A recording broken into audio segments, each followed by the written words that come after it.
Guys, welcome to my class again. हमारा एक नया चैप्टर हम शुरू करने जा रहे हैं जो हमारे न्यू सिलेबस के अकॉर्डिंग चैप्टर नंबर 11 है एनसीईआरटी का। The name of the chapter is chemical effects of electric current. Chapter का नाम है। तो let's start the class today.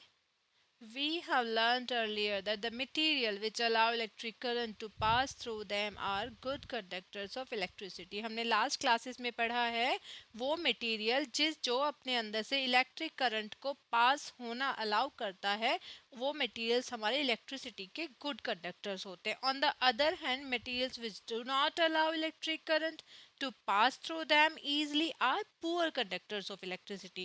वहीं अगर हम उसका ऑपोजिट देखें, जिन मटेरियल से इलेक्ट्रिसिटी पास नहीं होती है इजीली, उन्हें हम पुअर कंडक्टर्स कहते हैं इलेक्ट्रिसिटी का। क्लास 7th में आपने एक टेस्ट भी किया था, whether a particular material allows the electric current to pass through it और नॉट। आपको याद है कि आपने वो जो टेस्ट किया था वो किस तरीके से किया था, वो क्या चीज़ थी जो उसको डिसाइड करती थी? वी फाउंड दैट मेटल्स जैसे कॉपर हो गया या एल्यूमिनियम हो गया, उनसे इलेक्ट्रिसिटी हमारी फ्लो होती है, जबकि जो कुछ मटेरियल्स होते हैं जैसे सच एज रबर, इनसे इलेक्ट्रिसिटी फ्लो नहीं होती है। राइट तो हमें ये पता चला था। क्या आपको याद है उस टेस्ट में क्यों होता है ऐसा? यहाँ पे देखो, एक पहेली और बूझो, बड़ा इंटरेस्टिंग फैक्ट है बच्चों, मुझे बहुत अच्छा लगता है ये, अभी मैं आपको बताऊंगी, ठीक है। एंड जैसे लकड़ी में भी हमारी इलेक्ट्रिसिटी फ्लो नहीं होती है, वो भी हमारा पुअर कंडक्टर होता है। Plastic is also a poor conductor of electricity. However, so far we have used our tester to test materials which were in solid state। जब हम टेस्टर का यूज़ करते हैं मटेरियल्स को टेस्ट करने के लिए जो हमारे सॉलिड स्टेट में है, बट हम मतलब जनरली हमें पता है कि हम टेस्टर का यूज़ करते हैं, बट व्हाट अबाउट लिक्विड्स? हम लिक्विड्स को कैसे टेस्ट करेंगे? चलो, सॉलिड स्टेट के मटेरियल्स को तो हमने टेस्टर का यूज़ करके टेस्ट कर लिया कि वो गुड कंडक्टर है कि बैड कंडक्टर है, लेकिन लिक्विड्स का कैसे यूज़ करेंगे? Do liquids also conduct electricity? क्या लिक्विड्स भी इलेक्ट्रिसिटी कंडक्ट करते हैं? यहाँ पे देखो पहेली और बूझो। 1 2 remind you that one should not experiment with the electric supply from the mains or a generator or an inverter। हमें कभी भी कोई भी साइंस एक्सपेरिमेंट इलेक्ट्रिक सप्लाई के मेन्स से, यानी वो चाहे जनरेटर का हो या इन्वर्टर का हो, या इलेक्ट्रिक सप्लाई के मेंस का हो, वहाँ से कोई भी करंट लेके हमें साइंस एक्सपेरिमेंट्स परफॉर्म नहीं करने चाहिए। एज यू रिमेंबर, हमने आपको प्रीवियस क्लासेस में बताया था कि हमें साइंस एक्सपेरिमेंट्स करने के लिए पावर सप्लाई में हमें सेल्स का यूज़ करना होगा, ठीक है। Otherwise it can be dangerous to you. Use only electric cells for all the activities suggested here. Now the next topic is, do liquids conduct electricity? क्या liquids electricity conduct करते हैं? To test whether a liquid allows electric current to pass through it or not। हम ये check करेंगे करने के लिए कि कोई भी लिक्विड है, अगर उससे इलेक्ट्रिक करंट पास हो रहा है या नहीं हो रहा है, उसके लिए we can use the same tester जो हमने सॉलिड के लिए यूज किया था, हम उसी टेस्टर का यूज कर सकते हैं। However, replace the cell by a battery। हम एक सेल को बैटरी से रिप्लेस कर सकते हैं। Also, before using the tester, we should check whether it is working or not। हमें टेस्टर का यूज़ करने से पहले चेक करना होगा कि ये काम कर रहा है या नहीं कर रहा है। तो एक्टिविटी क्या है हमारे यहाँ पे? हमें जो फ्री एंड्स हैं टेस्टर के, उनको ज्वाइन करना होगा फॉर अ मोमेंट, थोड़ी देर के लिए। So this completes the circuit of the tester and the bulb should glow. इससे हमारा क्या होगा? उसका सर्किट, टेस्टर का जो सर्किट है वो कंप्लीट हो जाएगा और हमारा बल्ब ग्लो होना स्टार्ट हो जाएगा, यानी बल्ब जलना स्टार्ट हो जाएगा। However if the bulb does not glow, अगर ये बल्ब नहीं जलता है, इसका मतलब tester is not working. Can you think of the possible reasons? तुम्हें याद है जो तुमने 7th क्लास में पढ़ा था, इसके क्या क्या रीजन हो सकते हैं? Is it possible that the connections are loose? क्या ये पॉसिबल है कि कनेक्शंस खो गए हैं और द बल्ब इज फ्यूज, चाहे शायद बल्ब फ्यूज हो गया हो, और योर सेल्स आर यूज्ड, अब शायद आपके सेल्स बिल्कुल यूज हो चुके हों। Check that all the connections are tight, पहले आप देखना कि वो जो आपके कनेक्शंस लूज हुए हैं क्या वो टाइट, मतलब उनको चेक करना है कि वो टाइट है कि नहीं। If they are then replace the bulb with another bulb, अगर वो टाइट है तो फिर आपको सेकेंड चीज क्या चेक करनी है कि आपको बल्ब को दूसरे बल्ब से रिप्लेस करना है। Now test if the tester is working और नॉट, अब क्या करेंगे आप टेस्ट करेंगे कि आपका टेस्टर वर्किंग है कि नहीं है। If it is still not working, अगर ये अभी भी काम नहीं कर रहा है, then replace the cells with the fresh cells. अब आप क्या क्या करना है कि सेल्स को, जो पुराने सेल्स है इट मीन्स वो यूज्ड अप हो गए हैं, अब उनको नए सेल से आपको रिप्लेस करना है। Now that your tester is working, हमारा जो टेस्टर है अब काम कर रहा है, let we use it to test the various liquids, अब हम इसका यूज करते हैं अलग अलग लिक्विड्स को टेस्ट करने के लिए। हमें यहाँ पे कुछ मतलब थोड़ा सा ध्यान भी रखना होगा, क्वेश्चन भी रखना होगा। While checking our tester do not join its free ends for more than a few seconds, आपको जस्ट फॉर फ्यू सेकेंड्स के लिए उनको ज्वाइन करना है, उससे ज़्यादा नहीं। Otherwise the cells of the battery will drain very quickly, otherwise जो बैटरी के सेल्स हैं वो बहुत ही तेजी से ड्रेन हो जाएंगे, right. And the next activity is collect a few small plastic और rubber caps of discarded bottles, आपके घर में कोई भी फेंकी हुई बोटल्स होंगी उसकी कुछ आपको प्लास्टिक या रबर कैप्स को कलेक्ट करना है एंड क्लीन दैम, उनको अच्छे से साफ करो। पोर 1 टीस्पून ऑफ लेमन जूस और विनेगर इन 1 कैप, एक कैप में तो आपको विनेगर यानी सिरका जिसे कहते हैं या लेमन जूस यानी नींबू का जूस वो डालना है। And bring are tester over this cap, अब हमें वो टेस्टर है वो कैप के ऊपर लेके आना है। Let the ends of the tester dip into lemon, अब वो दोनों एंड्स को आपको लेमन जूस में या विनेगर में डिप कर देना है। Take care that the ends are not more than 1 centimetre apart but at the same time do not touch each other, या वो हमें इसका ध्यान रखना है कि जो टेस्टर के दोनों एंड्स हैं वो 1 सेंटीमीटर से ज़्यादा दूरी पे ना हो और द सेम टाइम उनके वो एक दूसरे से टच भी ना हो रहे हो, ठीक है। Does the bulbs glow of the tester glow, right, आपको देखना है। डज लेमन जूस और विनेगर कंडक्ट इलेक्ट्रिसिटी, क्या इस लेमन जूस से या विनेगर से इलेक्ट्रिसिटी कंडक्ट होगी। How would you classify lemon juice और विनेगर, ए गुड कंडक्टर और ए पुअर कंडक्टर, कैसे आपको समझ आएगा।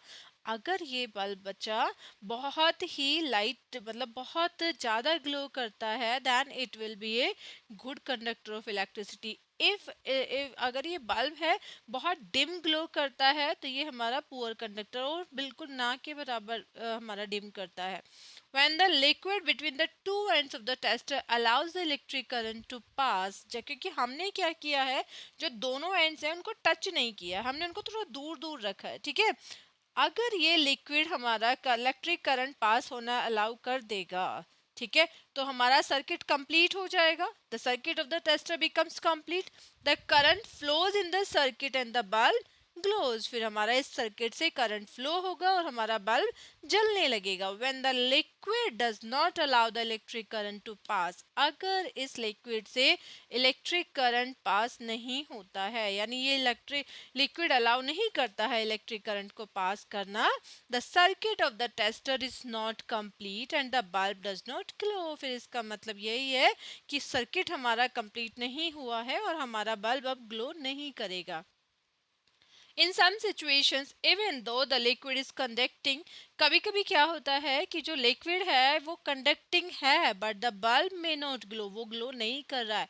वो किस वजह से हो सकता है, ये रीज़न आपको अभी मैंने थोड़ी देर पहले भी आपको दिया था, आपको वो रीज़न खुद से मुझे बताना है मेरे कमेंट सेक्शन में। और प्लीज़ अगर कि आपको मेरा लेक्चर पसंद आता है please like share and subscribe my channel. Do you remember why the bulb glows when the electric current passes through it, क्या तुम्हें याद है कि वो जो बल्ब ग्लो करता था इलेक्ट्रिक करंट जब उससे पास होता था क्यों ग्लो करता था।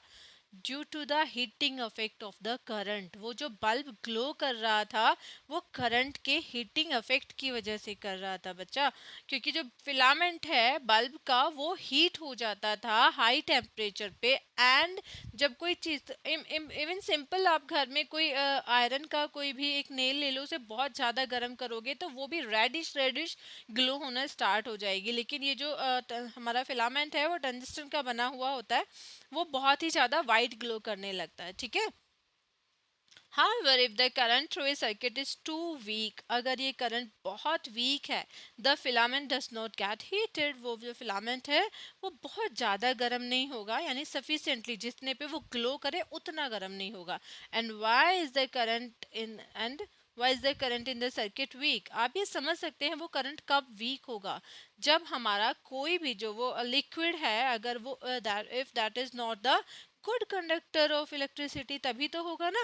So while though a material may conduct electricity, it may not conduct it is easily as a metal। वही जो हम लिक्विड मटेरियल की बात कर रहे हैं, जैसे मेटल में या तो इलेक्ट्रिसिटी कंडक्ट हो सकती है या नहीं हो सकती। As a result, the circuit of the tester may be complete and yet the current through it may be too weak to make the bulb glow. मतलब अब क्या हो सकता है, या तो उसमें से इलेक्ट्रिसिटी कंडक्ट होगी या नहीं होगी। अगर इलेक्ट्रिसिटी कंडक्ट होगी तो हमारा बल्ब ग्लो करना स्टार्ट हो जाएगा, और अगर नहीं होगी या इतनी वीक होगी कि बल्ब ग्लो ना हो तो वो बल्ब ग्लो नहीं होगा। So can we make another tester which can detect weak current? क्या हम ऐसा कोई दूसरा टेस्टर बना सकते हैं जो वीक करंट्स को भी डिटेक्ट कर ले? Yes, we can use another effect of an electric current. देखो एक इफेक्ट हमने यूज क्या किया अभी, heating effect of an electric current, जिसमें हमारा बल्ब ग्लो हो रहा था, ठीक है। अब हम दूसरा इफेक्ट का यूज करेंगे जो हमारा है magnetic effect of an electric current. हम इसका यूज करेंगे जिसमें हम वीक कंडक्टर्स को भी डिटेक्ट कर पाएंगे, ठीक है। Do you recall that electric current produces a magnetic effect? क्या आपको याद आया कि जो इलेक्ट्रिक करंट है वो हमारा वो मैग्नेटिक इफेक्ट प्रोड्यूस करता है? What happens to a compass needle kept near by when current flows in a wire? कभी भी जब एक वायर में करंट फ्लो हो रहा हो, उसके आसपास, आपको याद है आपने पीछे एक्सपेरिमेंट भी किया था कि अगर आप उसके पास कंपास की निडल रखेंगे तो it will shows deflection, right? क्या होगा? Even if the current is small, अगर करंट बहुत कम है, the deflection of the magnetic needle can be seen, फिर भी हमारा मैग्नेटिक निडल का डिफ्लेक्शन देखा जा सकता है। Can we make a tester using the magnetic effect of current? क्या हम टेस्टर बना सकते हैं करंट का मैग्नेटिक इफेक्ट यूज करके? यस, हमारी देखो एक्टिविटी भी इन्होंने दी है, ठीक है। ये एक्टिविटी भी हम कंप्लीट कर लेते हैं, उसके बाद नेक्स्ट चलो आज के लिए तो एटलीस्ट एक्टिविटी तो कंप्लीट करते ही हैं, ठीक है। अगर बच्चों ज़्यादा आपको लगता है कि मैंने आज ज़्यादा पढ़ा दिया है तो प्लीज़ आप मुझे बता दीजिएगा, ठीक है। अब इसमें हम क्या करेंगे, एक तो हम एलईडी का यूज़ करेंगे क्योंकि जो एलईडी है वो glow even when a weak current flows through it. जब एलईडी हमारा अगर बहुत कम भी करंट फ्लो हो रहा है तो भी ग्लो होना स्टार्ट हो जाएगी, ठीक है। अब एलईडी में क्या होते हैं, टू वायर्स होते हैं, टू एंड्स होते हैं जिनको हम लेड्स बोलते हैं, ठीक है, attach to an LED. So one lead is slightly longer than other, एक थोड़ा बड़ा होता है आपको दिख रहा है और एक थोड़ा छोटा होता है। आपको याद रखना है while connecting to a circuit, जब आप उसे सर्किट में कनेक्ट करो तो जो लॉन्गर लेड है उसका is always connected to the positive terminal. आपको ध्यान रखना है कि पॉजिटिव मतलब बड़ा, ठीक है। उसी से थोड़ा ध्यान रहेगा कि हमेशा लॉन्गर वाले उसकी जो लेड है उसको हमेशा पॉजिटिव टर्मिनल से एंड शॉर्टर लेड को नेगेटिव टर्मिनल से बैटरी के कनेक्ट करना है, ठीक है। Now take the tray from inside a discarded match box. Matches के अंदर की जो डिब्बी होती है ना, वो उसका एक ट्रे लो, उसके ऊपर आपने इलेक्ट्रिक वायर को रैप कर दिया थ्रू, मतलब कुछ फ्यू टाइम्स तक। Place a small compass needle inside in it, हमने उसके अंदर देखो जैसा आपको दिखाया जा रहा है डायग्राम में, उसके अंदर एक कंपास निडल रख दी। Now connect one free end of the wire to the terminal of a battery. अब आपको क्या करना है, वायर का एक फ्री एंड आपको बैटरी के टर्मिनल से कनेक्ट करना है। Leave the other end free, और दूसरे एंड को आपको फ्री छोड़ देना है। Take another piece of wire, फिर एक और पीस लेना है वायर का end connect it to the other terminal of the battery, और आपको इससे बैटरी के दूसरे टर्मिनल से कनेक्ट करना है। देखो दो चीज़ें होती हैं, एक तो आपने एलईडी बल्ब का यूज़ कर लिया क्योंकि एलईडी बल्ब हमारा बहुत स्मॉल अमाउंट ऑफ करंट में भी ग्लो होना स्टार्ट हो। सेकेंड वन, आप ये कंपास का यूज़ कर सकते हो जहाँ पे आपने इसको एक माचिस के बॉक्स के अंदर कंपास रखा और उसके ऊपर वायर को ऐसे लपेट दिया और फिर उसका एक एंड आपने एक तरफ कनेक्ट किया बैटरी से और दूसरा एंड आपने दूसरी तरफ कनेक्ट करेंगे, लेकिन बीच में जो आपके दोनों एंड दिख रहे हैं ना बच्चा, ये वाला एंड हमारा लिक्विड सॉल्यूशन में जाने के लिए, जो नीचे की तरफ दिख रहा है ना ये वाला पार्ट, कैसे दिखाऊं मैं आपको, ठीक है आपको आई थिंक थोड़ा सा दिख रहा होगा मैं किस पार्ट की बात कर रही हूँ। ये हमारा लिक्विड सॉल्यूशन में जाने के लिए, हम डिप करने के लिए, ठीक है। Now join the free ends of the two wires momentarily, ठीक है। The compass needle should show deflection. अब क्या होगा, जैसे आप उसको ज्वाइन करेंगे तो जो कंपास निडल है वो डिफ्लेक्शन होना उसमें स्टार्ट हो जाएगा। नाउ हमारा जो टेस्टर है वो रेडी है। अब इस एक्टिविटी को हम रिपीट कर सकते हैं लेमन जूस के साथ भी, हम उसमें डाल के वाटर के साथ भी, even vegetable oil, milk, tap water, honey, इन सब में हम यूज कर सकते हैं। Remember to wash and wipe dry the ends of the tester after testing each liquid, otherwise जो पहले लिक्विड की क्वालिटी थी वो आपको दूसरे लिक्विड में दिखाई देनी शुरू हो जाएगी, तो हमेशा वॉश करना है। In each case observe whether the magnetic needle shows deflection और नॉट। हर एक केस में आपको ऑब्जर्व करना है कि जो मैग्नेटिक निडल है ये डिफ्लेक्शन शो कर रही है या नहीं। Record your observations in table 11.1, ये जो आपकी टेबल दी हुई है इसमें ये ऑब्जर्वेशंस रिकॉर्ड करनी है, और रिकॉर्ड करने के बाद आप लोगों को ये ऑब्जर्वेशंस मुझे शेयर भी करनी है, राइट। थोड़ा सा टॉपिक बचा नहीं, काफ़ी बड़ा बचा है, ठीक है ये हम बाद में करते हैं। आज के लिए आई थिंक इतना काफ़ी है, क्योंकि मैंने आपको बहुत सारा होमवर्क भी दे दिया है, और ये टेबल भी आपको मुझे शेयर करनी है। आप मेरे टेलीग्राम चैनल पे भी जाके शेयर कर सकते हैं, और हाँ अगर कोई डाउट है तो वो भी आप मुझे कमेंट करके भी, कमेंट सेक्शन में भी पूछ सकते हैं, अदरवाइज टेलीग्राम चैनल पे भी जाके पूछ सकते हैं। और फर्दर क्लासेस के लिए प्लीज़ सब्सक्राइब कर लीजिएगा चैनल को, और बेल आइकन को ज़रूर प्रेस कीजिएगा फर्दर नोटिफिकेशंस के लिए। आज के लिए इतना ही, बाय बाय।